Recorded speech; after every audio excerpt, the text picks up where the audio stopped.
Assalamualaikum Aznira.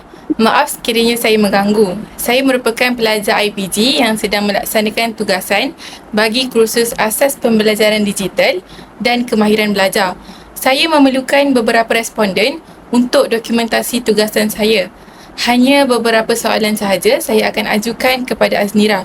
Bolehkah saya mengajukan soalan? Boleh. Assalamualaikum dan terima kasih. Nama saya Aznira Azwa binti Adi Nurul Azwan, berumur 19 tahun. Saya baru saja menamatkan pengajian di peringkat asasi kemanusiaan di Universiti Islam Antarabangsa Malaysia.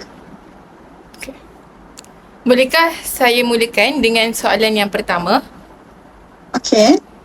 Dalam sehari, berapa kerapkah Aznira menggunakan sumber digital untuk tujuan pembelajaran? Saya menggunakan sumber digital setiap hari. Secara purata, saya menggunakannya sekitar 3 hingga 6 jam sehari, bergantung pada jadual dan tugasan. Saya menggunakannya untuk mencari bahan rujukan, menyiapkan tugasan, mengulang kaji pelajaran dan berkomunikasi dengan pensyarah serta rakan-rakan.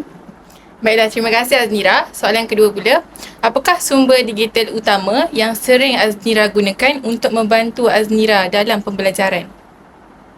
Sumber digital yang paling kerap saya gunakan ialah Google Scholar untuk mencari jurnal dan artikel akademik.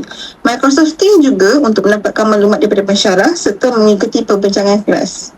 Wow, sangat menarik. Soalan ketiga, apakah pandangan anda terhadap Google Site yang dibangunkan oleh saya bagi topik penjodoh bilangan? Pada pendapat saya, Google Site ini sangat menarik dan tersusun dengan baik. Nota yang disediakan menggunakan warna-warna yang menarik sekaligus memudahkan saya memahami isi pembelajaran. Selain itu, ilustrasi yang digunakan juga jelas dan membantu saya mengingati setiap jenis penjodoh bilangan dengan lebih mudah. Kuis yang disertakan bersama ECJ menjadikan proses pembelajaran lebih menyeronokkan dan memberi motivasi kepada saya untuk menjawab dengan bersungguh-sungguh. Terima kasih Aznira. Baik, soalan yang terakhir. Adakah Aznira akan mengesyorkan Google Site ini kepada rakan-rakan anda yang lain sebagai bahan pembelajaran bagi topik penjodoh bilangan?